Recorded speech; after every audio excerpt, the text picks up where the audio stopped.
Section 5.6. MAO, I know. Excuse me.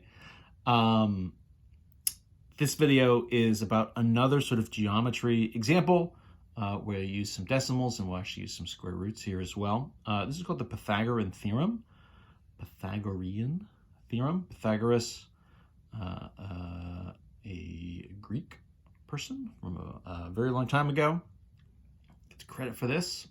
It's a triangle theorem. This is for what we call right triangles.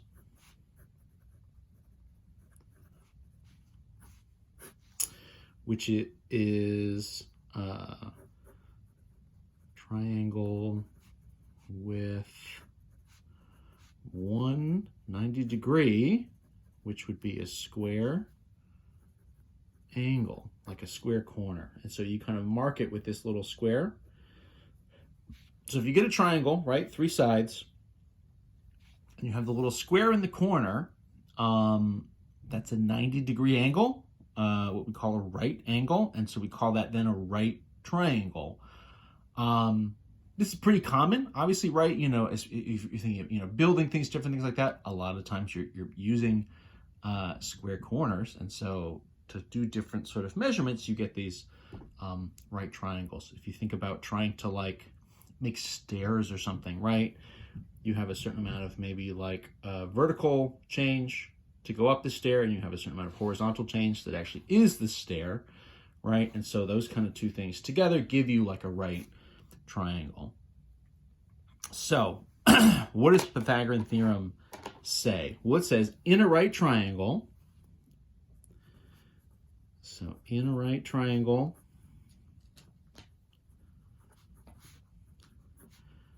with sides A, B, and C, where in particular, we need it to be that C is the long side. This is what we call the hypotenuse. The longest side that's sort of across from the right angle. The A and the B here are kind of interchangeable. It doesn't really matter which one you label as which.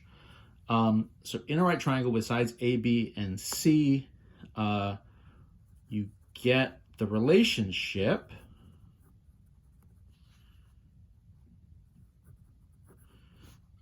where A squared plus the value B squared is actually equal to the length C squared. So this is like the sum of the square of the two shorter sides is equal to the square of the long side. Right? So it's like the A squared value plus the B squared value is equal to the C squared value. Not that A plus B is C. You could almost kind of visually like compress these two lengths, and it should be the case that the A and the B value added together are longer than the C. Otherwise, everything wouldn't connect. But the A squared plus the B squared, when you square them, is going to be equal to the C squared value. There's a little picture in the book. You can kind of visually show this a little bit by sort of drawing some squares and kind of comparing everything. I don't want to go all the way into that.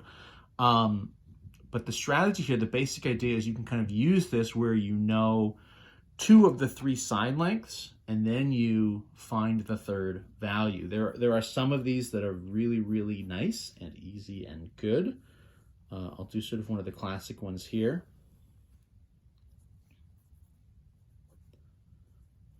So say, for example, you had a right triangle, right? We got the thing here where there's a 3 and a 4, and then the long side we don't know.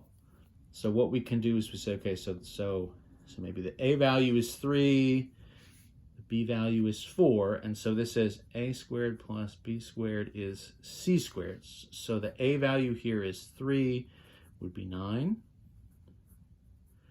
The B value is 4, squared would be 16. Equals C squared. 9 and 16, if we add them, are 25. And so what happens here, right, is you're saying, oh, okay, so if 25 is the C squared value, we've technically never solved an equation where, where something is squared. But you would solve it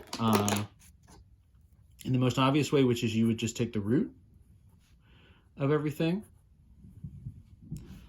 And so the root of 25 has a nice whole number value, would be 5. And that's going to be the length of that missing side, C, right? So again, if you're trying to build something, right, maybe you have stairs and instead you need to build some sort of ramp that goes over it. If you're trying to kind of match it exactly, well, then you'd have to say, okay, so for every kind of 3 and 4, you're going to need something that's sort of length 5 to kind of bridge that gap. You could do slightly different versions of it. You can obviously do bigger values, bigger numbers. And you can sort of change around a little bit, like which piece is missing. So maybe this piece is missing, and then this is a 12, and this is a 16. This should always be the longest side, right, up here.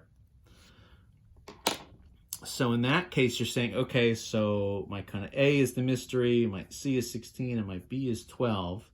So then that means, A squared plus 12 squared would be 16 squared. So it's that same equation, that same formula. Everything is just rearranged. Excuse me, rearranged a little bit. Get a little water going again. Parched. Making too many videos, I guess.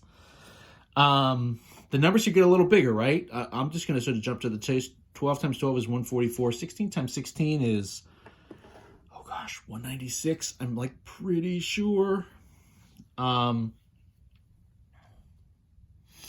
no, maybe it's 216. Oh gosh, I'm jumping over steps.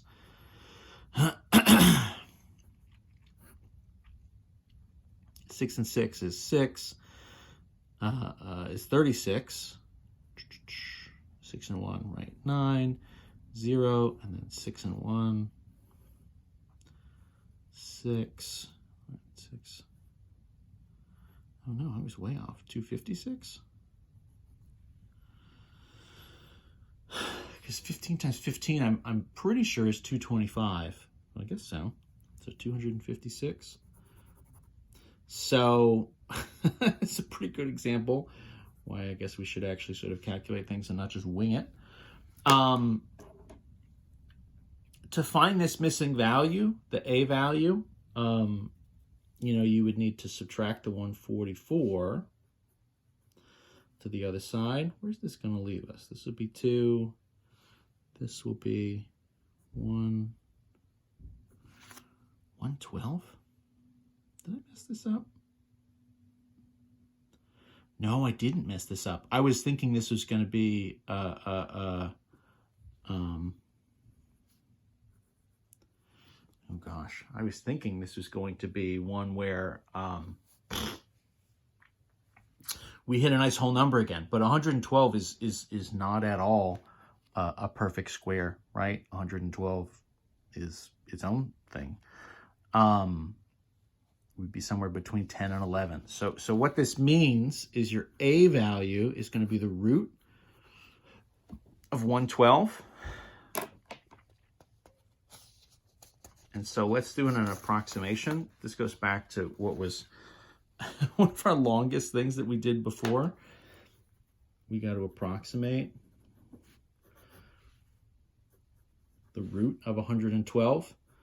I know it's somewhere between 10 and 11 because 10 squared is 100 and 11 squared I know is 121. I'm kind of, almost halfway between those. I might try a 10.5 first.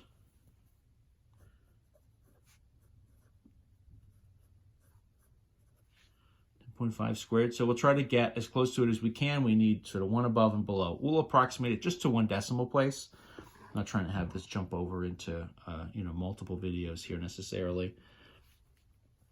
10.5 times 10.5. What's this going to be? 5 and 5. 25, 2, 0, right? 2, 1. 0, 0, zeros, placeholder, double zeros, 1. 501. So what's this? 5, 2, 6, 1. 2 decimals, right? So 106.25. Okay, so that's less than 112. What if we try 10.7? So kind of noted. So in the list, let's do 10.6 squared. 10.6 times 10.6.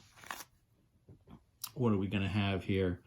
6 and 6, 36. 3 comes up. 6 and 0, 3. 6 and 1 is 6. We got the zeros, placeholder, double zeros, and then 106. So at least the multiplication here is relatively fast. I'm obviously kind of going pretty quickly through all of this. 1 carries up. So that's 1 and that's 11. Whoops, or no, I'm sorry, 2 decimals, right? So 112.36.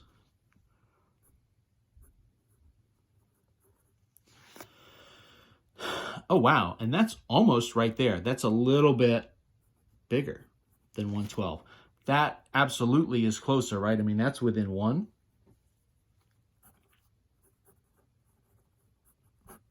That's going to be closest.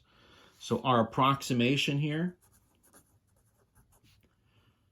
the root of 112 is going to be about 10.6. So that's going to be our sort of value for A. So this is a sneak attack for one of these square root approximation problems. My guess is you're not going to have to do a lot of square root approximating by hand in your life. But, you know, in theory, you know, whatever, you're you know, doing some project from home, you're trying to just sort of run this on the back of the napkin or whatever, your calculator, your phone is not handy, you're trying to show off, who's to say. So we'll call this 10.6. Anyway, that's Pythagorean theorem. That's kind of how those problems go, the type of setup you're going to use.